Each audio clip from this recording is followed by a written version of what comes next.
Hello, and welcome to our web series, Publishing in Paradise. I'm your host, Tara Richter, president of Richter Publishing, and we are broadcasting to you from sunny Clearwater, Florida. Each week, we're going to interview a new author, talk to them about their book, and dive into the indie publishing process. So grab a cup of coffee or pour yourself a glass of wine and come on in and join us. Hi, and welcome to another episode of Publishing in Paradise. I'm your host, Tara Richter, president of Richter Publishing, and today we have in the studio with us author Steve Gavatorta, who has written and published the book In Defense of Adversity, Turning Your Toughest Challenges into Your Greatest Success, which actually also became an Amazon bestseller. So thanks for being here, Steve. Happy to be here. Pleasure. So tell us, what was the passion and the reason behind you wanting to write this book? Yeah, it's a little bit of a long story. Hang in there. I'm originally from Pittsburgh, Pennsylvania, a very immigrant town, coal mining town. In the day, it was known for coal mines, zinc mines, and it was an influx of immigrants that came there for work. And my father grew up there. So about 5 years ago, we're sitting home for Christmas. And I said, I want to go see where you grew up. And he grew up in that little village where all these immigrants came. So, and there's nothing special about this village. It's little tiny houses, small, they all look the same, nothing special about them. It's a little dreary, to be honest with you. But I go up there, and my father, who was a successful entrepreneur in his own right, said, that's where I grew up. In these little tiny houses, that's where I grew up. There's where Dr. Spinogens grew up. There's where Dr. Straussy grew up. There's where Dr. Meropis grew up. And there's where Barry Alvarez grew up. I don't know if you know who Barry Alvarez is, or remember, but he is the athletic director of the University of Wisconsin. Yep. And it really hit me like a ton of bricks. All these immigrant families came to this area with nothing, not speaking each other's language, let alone English, and became doctors, lawyers, businessmen and women, athletes, college coaches. And it just resonated with me as a story in this day and age really needed to be told. And as I did a lot of research, I found out one of the common denominators for them was that made them so successful was their ability to face, overcome, and learn from adversity. And that was the origin of the book. Because like in this society, you know, right now, it seems like people, as soon as they have like one little thing go wrong, they just crumble and fall at the pressure. Exactly. Yeah, it's huge now. I totally agree. In fact, if you Google the phrase, how to deal with adversity, you get 21 million responses. So they're not dealing well with it, but a lot of people want to figure out how. Exactly. Do you have like any insights into why you think, in this day and age that people aren't able to handle adversity? You know, it's weird. I think in many ways, the more prosperous we are, the more we may not be facing problems like we used to. And back in the day, these people who came here from all around the world didn't have a safety net to fall back on. And now there's a lot of safety nets in place. I think prosperity oftentimes limits us from facing difficulties that people had in the past. So I just think people, they've changed through the years, and I think people don't know how to handle that. Listen, we go to school, from first grade to 12th grade, maybe college. What classes are there on dealing with adversity? None. So. Yeah. So do you think technology maybe has anything to do with it? Like that we have everything instant access at our fingertips, smartphones. You want the song, you just go and download it and listen to it instantly. That's part of it. I wouldn't doubt that. One of the folks I interviewed for my book, Pete Straussy from my hometown, his family's from Italy. And he grew up in Italy. His father left the little village they lived in and came to America, lived here 9 years before he could bring his family over. Well, Pete lived with his mom and two sisters. The closest village they had for groceries and anything they needed to survive was 8 miles away, and they didn't have a car, so they had to walk all the way to get their necessities. So I think times have changed from that perspective. And now he's a famous successful cardiologist in Pittsburgh. So what do you think, what kind of tips could you, tell our listeners, the people that are watching this video, if they're dealing with adversity? Like, what would be like your top tips for them? Yeah, it's going to be very simple. One is accept that difficulties are a part of life. You're not going to avoid them. I mean, that is a part of life. Accept that adversity is going to strike. Acknowledge that adversity is brought into our lives to help us evolve into the people we are. If you accept that difficulties are going to happen, if you look at them as an opportunity to learn and grow, it's going to change your whole perception of it. And that's going to go a long way in helping you face it. Right. Another thing I'd say is understand your response to difficulties, adversity, and what are those things that trigger you. I talk in my book about emotional triggers and responses. Getting aware of those things that may trigger that emotional response and what that emotional response looks like, if it's freeze, fight, or flight, or some combination. If I can get a better handle on those dynamics, I'm going to be able to better self-manage myself and face the obstacles better. So it's kind of like when someone, encounters something, and instead of just, some people shut down, they go inside, Exactly. they may get depressed. Instead, maybe what I like to do is write things down, so I can visualize it, since I'm a writer. And I want to and then I can analyze it and be like, okay, so why is this happening? Exactly. It's not like the world's going to end. Exactly. You don't need to go jump off the bridge. Exactly. And obviously, there's other people that could be dealing with something way worse. Absolutely. That's part of it, accepting the difficulties are going to happen, acknowledging, hey, it's a chance for me to learn.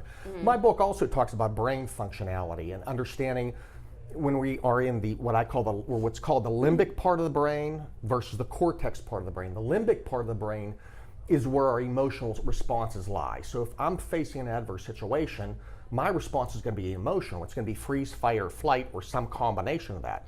When you're in that place, you're not going to be able to solve a problem, because if you're angry, you're not thinking straight. If you're shutting down, you're not communicating. If you're running away, you're not dealing with a situation. So my book talks about things you can do to step away a little bit, just what you recommended on writing things down, so you don't fall into that emotional state. You stay in that rational state of mind where the cortex is. Exactly. And then I know you have a lot of working things, that you can write down. The reader call to action here. We have lots of little steps that you can go, takeaways, exercises. And then you have links as well where people can take the test to figure out what their, I don't want to say personality is, but yeah, it's a behavioral-based assessment. It's a behavioral-based assessment based off of Carl Jung, and it is free with purchase of the book. And with that, the way we tie that into the book is it ties to that emotional triggers and responses information I was just talking about. By understanding your behavior style, you're going to be able to understand those things that may trigger that emotional response, what it feels like, and how to better deal with that. I'm a freezer and a fighter. Yeah. And I know those things that can set me in that dynamic. So I'm highly aware, and I can manage myself when those things happen. And I know what it feels like to freeze and fight. And I can manage that when I feel that coming on, step back away and remain calm, so I'm not falling into that freeze fight phase. Right, because if we kind of understand why we do the things we do, then it's easier to stop them. Absolutely. Yeah. Even though sometimes I know why I do a lot of things, I'll still do it, and I'm like, this is why I did that. But I think really educating yourself and getting to know yourself and your personality is going to help you. Absolutely. So you're not always just yelling. Absolutely. All these videos we see now on Facebook of people fighting, over the Starbucks counter, and it's it just seems like people are snapping. Emotional messes, because they don't know how to handle adversity. Exactly. And they fall into that freeze, fight, or flight mode, and it's not good. That's the nice thing about the book. With the assessment, it really personalizes it to each reader. You learn a lot about dealing with adversity, but you also learn through the assessment, through understanding different behavior styles, your personal response and dynamics, so you can manage that more effectively too. So that's another nice piece to it as well. And the whole thing is that personality test is free when you buy the book. Correct. So the book is $20, right? It all depends, paperback or hardback. Yeah, right. Paperback's a little less.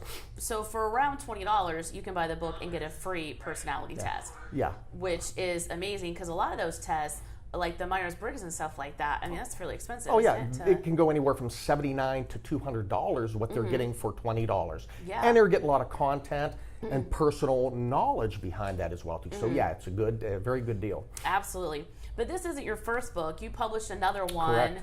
How long ago was that? About 8 years ago. Okay. Yeah. Now, with that book, did you self-publish that one? I forget. Or did you go through... Similar dynamic as you. Okay, an indie publisher. Yeah. So let's go in and talk about the indie publishing process. So you signed up with us See, it was a year ago. Has it been a year ago? A little over. We launched about a year ago. Okay, yeah. Okay, because it was almost at the end of the last book. I think officially it was May of 2017, if I'm not mistaken. Okay. Yeah, May or June. Yeah, I think it was in the summertime. Yeah. So why don't you share with everyone kind of your experiences of like the indie publishing world?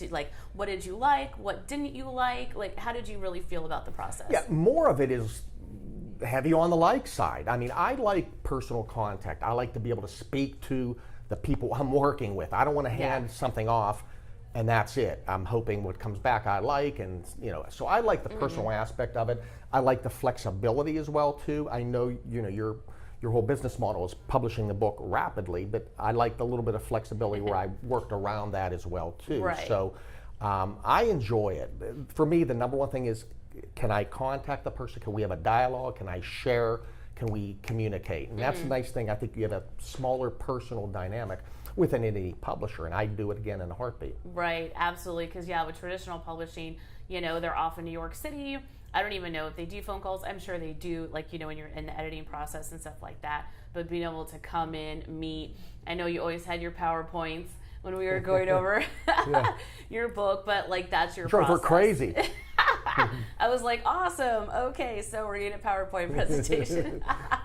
But that's the whole thing. It's like being able, I think, to be flexible with, once again, people, different personalities. Yeah. Like we have some authors that, are going to be on the series later that I'm just meeting now the first time in this interview. Wow. Where we did everything online. Yeah. We didn't even talk on the phone. Yeah. I have a couple of those. We never talked on the phone. Everything was online. Yeah. Well, I live in Tampa. I knew where I could find you if I needed to get you. No. Exactly. No, but, I mean, that process worked fine for me. Again, we bounced things back and forth. We kept close. I mean, we covered a lot in a short period. We did. Because, honestly, this book it's a really in-depth, book. This was kind of one of the more intense layout. Yeah. And I actually did that personally myself, because I think I had my girl who did the layout, when she formats, and they're like, no, I want this and that. And I was like, all right, so I'm going to have to come in with my design skills, which is totally fine. I mean, I think it turned out really well. Well, it had a lot of things going on. You had links to websites, you had links to surveys, you had each chapter had a piece where you filled the call to action. We had quotes in there that were highlighted. Certain points were highlighted. So I'm sure it wasn't easy. There was a lot of dynamics. Oh my gosh, formatting this one was lots of fun. Let's just say I had multiple glasses of wine. But I think it's it's cut nice as well. We got the sage insights. Yeah. But I think it really organized it so that even though there is a lot of information going on, it still is, I think, more easily digestible with the brain, because that's how I like when you flip through things and you can tell that, like, oh, well, this is this section and that's that section. Exactly. Yeah, we try to keep a consistent look and feel to that to make it simple for the reader as well, too. And I want to commend you once again at indie publisher. You have the ability to do that. With some of the big boys, you may not have that much flexibility as well, too. Yep, because the cover design, I think, turned out really well. Yeah, sure. It matches the logo of your business. Yeah. Your website. Exactly. Branded very nicely. Oh, yeah. And that's one thing that we like to do, for the indie publisher is when you're publishing a business book, a self-help book like this, it's really to enhance your brand. Exactly. And so if people don't have a brand, sometimes we even do the logo to make the brand of their company that they're just forming, but you already had it, and the colors and everything just fit perfect. Yeah, we drew off all the coloring off my website, so it's perfect. Yeah, it really did. Consistent branding is key. Yeah, we actually use your book as an example for the other business books now that have designers in-house, and I'm not the one designing everything. I'm like, nope, this is a template we're going for, on the back of it, and you got tons of great accolades before we even published. Pittsburgh Steeler, former, and actually he's in town tomorrow night speaking at the Strauss Center. Oh yeah, I saw that. Yeah. My friend posted that. Yeah. I think you did too. I saw Rocky Blyer. Yeah, he gave an endorsement, and the Barry Alvarez office. So we have some heavy endorsements in that book as well too. I don't know. I want people to know too. This book is not fluff. It's based off of 4 very strong pillars. One is the 60 interviews I had with highly successful people on how they viewed adversity. It talks about brain functionality, which is all scientifically backed. It has that behavioral survey in it. And then, I've been in the industry either as an independent consultant or in corporate America for over 30 years. Exactly. So those are all the 4 pillars that make up that book. So. Can you share some of the companies that you work with when you go in and do your training? The current companies, Stanley Black & Decker, Dippin' Dots. My most recent client is a company called the Society Management, which is a division of Elite Modeling World, which is quite, that's quite interesting as well too. I've done work with Kellogg's, Pepsi-Cola, Frito-Lay, so really big consumer packaged goods companies. I deal with the pharmaceutical companies. Franchise businesses, Pandora Jewelry as well too. So nice. Yeah. Well, so like Dippin' Dots, aren't they from Nebraska? Paducah, Kentucky. Oh, okay, because I'm from Nebraska. I thought they were like in the Midwest. Yeah. So Steve's book can be purchased on Amazon, Barnes & Noble, iTunes, Kindle, everywhere books are sold. And he's also going to be an author at our book festival, which is November 2nd at our office space in downtown Clearwater. So if you guys are in the area, definitely come down. You can meet Steve and buy a copy of his book, get it autographed, and a free personality assessment. So thanks for tuning in. We'll see you next time.